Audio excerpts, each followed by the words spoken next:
आज मैं आपको सिखाऊंगी योगियों द्वारा की जाने वाली एक प्राचीन शुद्धिकरण क्रिया का अभ्यास।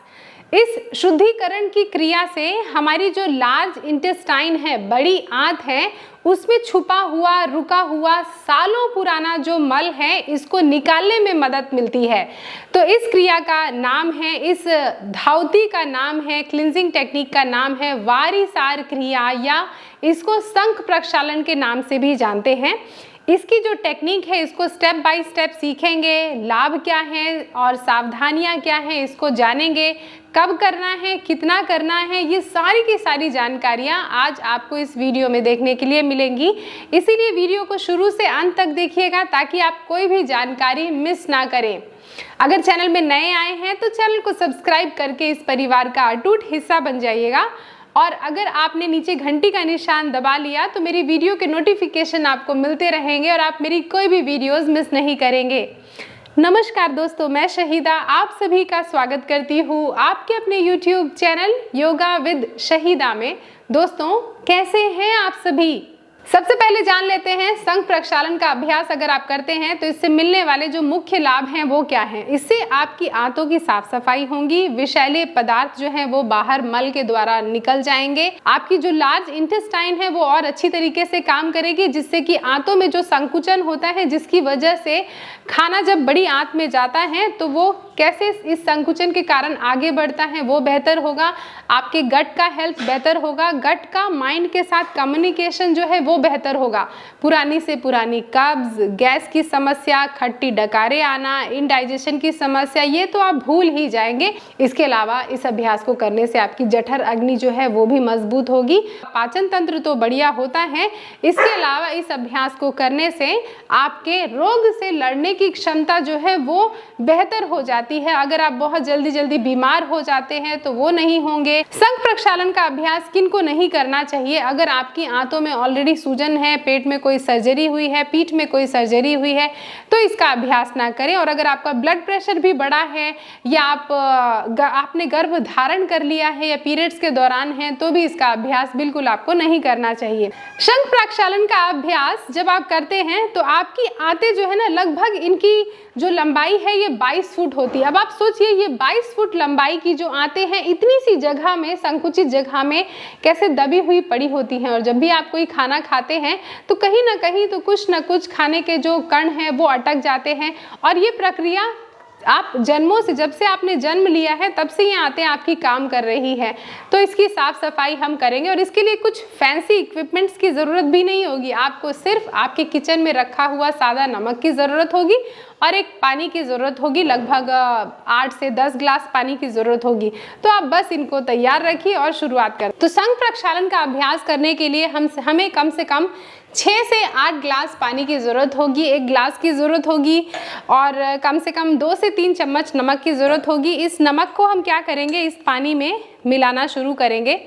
अब नमक जो है पानी में इसलिए मिलाया है ताकि ये क्लिंजिंग का काम करे, और पानी इसलिए गर्म है क्योंकि जब ये गरम पानी हमारी लार्ज इंटेस्टाइन में जाएगा तो गर्म पानी की वजह से आंतें जो सिकुड़ी हुई हैं उनको फैलने का मौका मिलेगा, और नमक जो है उसकी साफ सफाई करेगा। नमक वाला पानी जब आप पीते हैं तो ये आपकी आंतें जो हैं एब्जॉर्ब नहीं करने पाती हैं और मल को लेके वो बाहर आ जाती हैं। तो आप इस तरीके से नमक मिलाएंगे इस पानी में, और इस पानी को हल्का गुनगुना रखा है हमने। अब इस गुनगुने पानी को देखेंगे कि बहुत ज़्यादा गर्म ना हो, तो हम ऐसे अपनी स्किन पर हमने इसको कुछ ड्रॉप गिराया तो हमें कंफर्टेबल लगा। और नमक जो है इतना नमकीन हो पानी कि जब आप इसको पिएं तो हल्का नमकीन हो, जितना कि आपके आंसुओं में नमक होता है ना उतना ही। अब क्या करना है, आपको इस पानी को पीना शुरू करना है। तो 2 ग्लास पानी लेंगे आप। पानी पीने के बाद फिर आसनों का अभ्यास करना शुरू करेंगे। तो ऐसे आपने पानी लिया, 1 ग्लास पानी,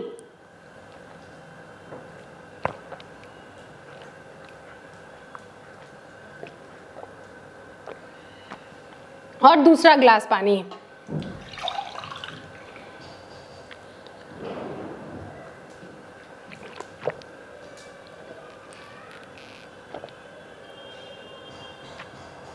बहुत ज़्यादा धीरे धीरे भी नहीं पीना है, थोड़ा सा तेज पानी पीना है।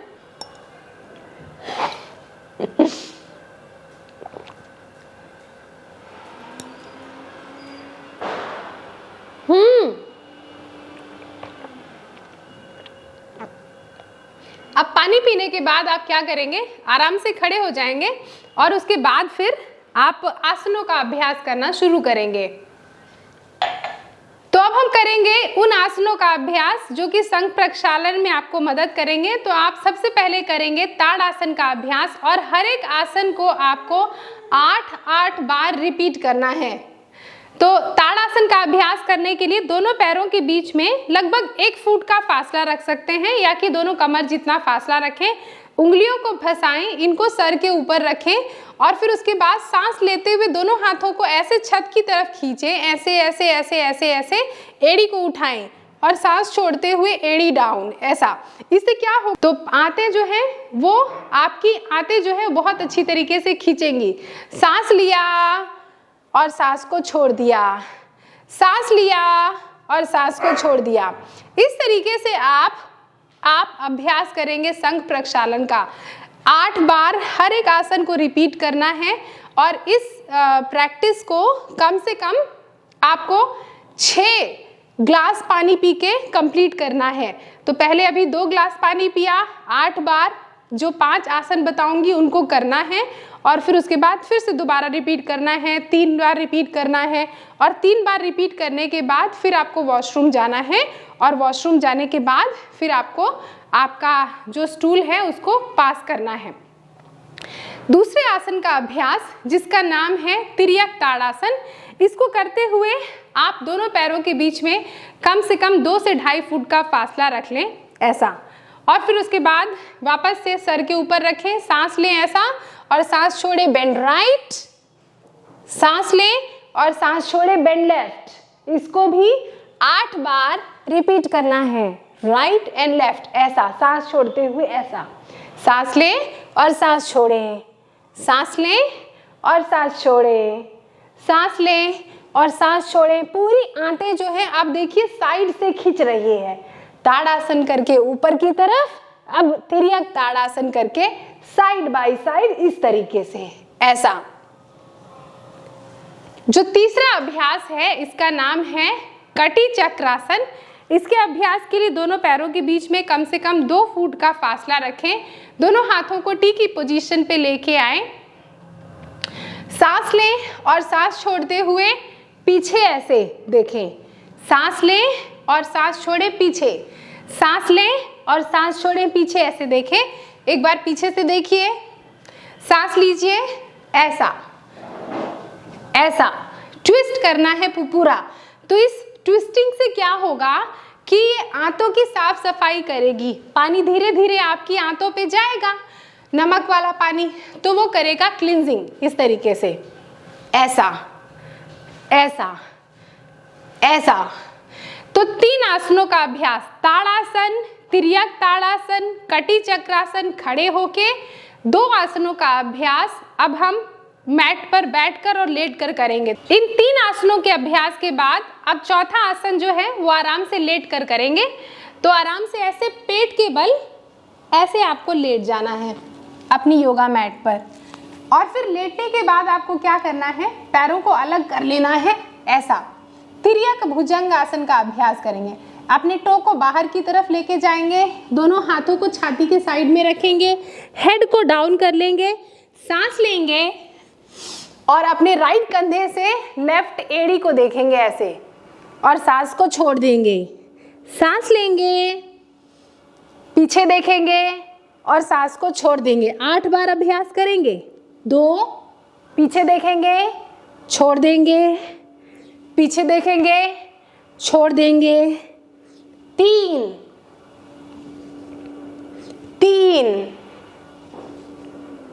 4,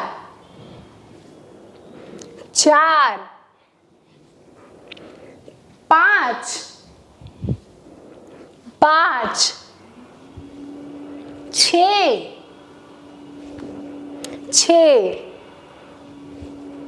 7, 8,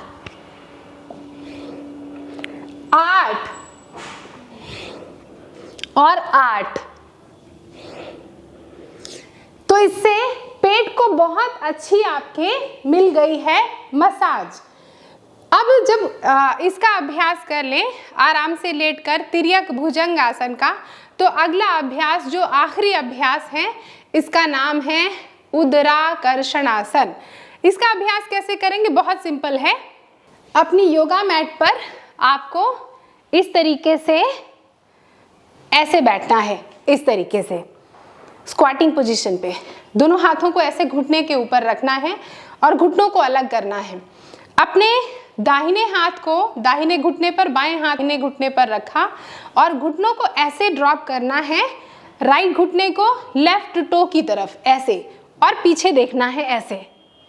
फिर उसके बाद लेफ्ट घुटने को राइट अंगूठे की तरफ ड्रॉप करना है और पीछे देखना है ऐसा, ऐसा, ऐसा। 3, 4, 5। तो उदराकर्षणासन का अभ्यास कर लिया। अब वापस से 2 गिलास पानी पिएंगे और फिर जितने भी आसनों का अभ्यास हमने किया है, 5 आसनों का अभ्यास, उसको दोबारा रिपीट करेंगे तुरंत।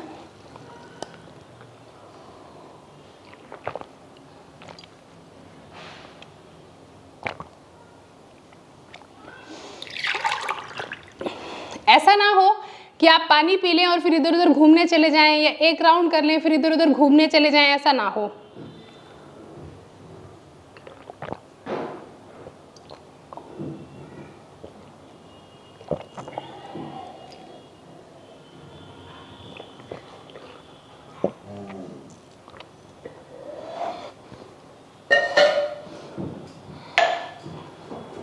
जब 3 बार इसका अभ्यास हो जाए तो फिर आप आराम से टॉयलेट जाइए, कुछ देर बैठिए और जितना भी आपने पानी पिया है वो सारा का सारा पानी आपके स्टूल के थ्रू, एनल रीजन के थ्रू बाहर निकल जाएगा और उसके बाद आपको थोड़ी सी गर्मी लगेगी। उसके बाद आप नहाइएगा बिल्कुल नहीं, उसके बाद आप पसीने को आराम से सूख जाने दीजिएगा। अब आपके मन में ये सवाल ज़रूर आ रहा होगा कि इस अभ्यास को हम कब कर सकते हैं? इस अभ्यास को साल भर में 2 बार करें। जब सीज़न चेंज होता है ना, एक बार मार्च के महीने में कर लें और एक बार अक्टूबर से नवंबर के महीने में जब सर्दियां आने वाली होती हैं, और एक बार तब जब गर्मियां आने वाली होती हैं। हर रोज़ इसका अभ्यास बिल्कुल मत कीजिएगा। आज इस अभ्यास को करने के बाद आप मूंग दाल की खिचड़ी बनाएं, उसमें 1 चम्मच घी डालें, अच्छी तरीके से मिक्स करके उसमें मसाले कुछ भी मत डालें, अलग अलग तरीके की सब्जियां ना डालें, उसको जितना सादा से सादा रख सकते हैं उतना सादा से सादा रखें और कोशिश करें कि अगले 1 हफ्ते तक बहुत तला भुना, नॉन वेजिटेरियन या किसी भी तरीके के नशीले पदार्थों का सेवन बिल्कुल ना करें। जब आप शंख प्रक्षालन कर रहे हों उसकी 1 रात पहले बहुत लाइट खाना खाएं और बहुत भरपूर नींद लें, तभी इसका अभ्यास करें। ये बहुत पावरफुल टेक्निक है, इसीलिए इसको करते वक्त कोई भी कोताही ना बरतें। मैं आप सभी से रिक्वेस्ट करूंगी कि अगर इस क्रिया को आप पहली बार कर रहे हैं तो किसी प्रशिक्षित योग गुरु की निगरानी में ही अभ्यास करें, जिससे क्रिया को करते वक्त आप कोई गलती कर रहे हैं तो वो गलती ना करें, जिससे कि आपको सही तरीके से ये क्रिया सीखने का मौका मिले और उसके बाद ही अभ्यास करें। क्योंकि कई बार ऐसा होता है कि लोग गलत अभ्यास कर लेते हैं वीडियो को देख के, जिससे कि उनको बेनिफिट होने की जगह बहुत से तकलीफों का सामना करना पड़ता है। तो सबसे पहले आप किसी प्रशिक्षित योग गुरु की निगरानी में कीजिए, क्योंकि ये वीडियोस जो हैं वो आपको सिर्फ गाइड करने के पर्पस से बनाई जाती है। देखा आपने कितनी आसानी से मैंने स्टेप बाय स्टेप आपको सिखाई इस प्राचीन यौगिक क्लींजिंग टेक्निक का अभ्यास। अगर आपका कोई सुझाव है इस वीडियो के बारे में या आप अपनी सजेशन देना चाहते हैं, अपने राय देना चाहते हैं कि फ्यूचर में आने वाली वीडियोस कौन से टॉपिक पर होनी चाहिए, तो मुझे नीचे कमेंट करके ज़रूर बताइएगा। मुझे बहुत खुशी होगी आपके बताए हुए, आपके सुझाए हुए किसी टॉपिक पर वीडियो बना के। आज की वीडियो कैसी लगी ये भी आप मुझे नीचे कमेंट करके बता सकते हैं। अगर आपने चैनल को सब्सक्राइब कर दिया है तो आपका शुक्रिया, और अगर चैनल को नहीं सब्सक्राइब किया है तो जाने से पहले चैनल को सब्सक्राइब कर दीजिएगा, इस वीडियो को लाइक कर दीजिएगा। और अगर आप इस वीडियो के लिंक को कॉपी करके अपने दोस्तों को व्हाट्सएप करना चाहें, फॉरवर्ड करना चाहें तो ज़रूर भेजिए, क्योंकि इससे होने वाले लाभ उनको भी मिलने चाहिए। अगली किसी वीडियो में दोबारा आपसे मुलाकात होगी। आप सभी अपना ध्यान रखिए और निरंतर योग का अभ्यास करते रहिए। नमस्ते।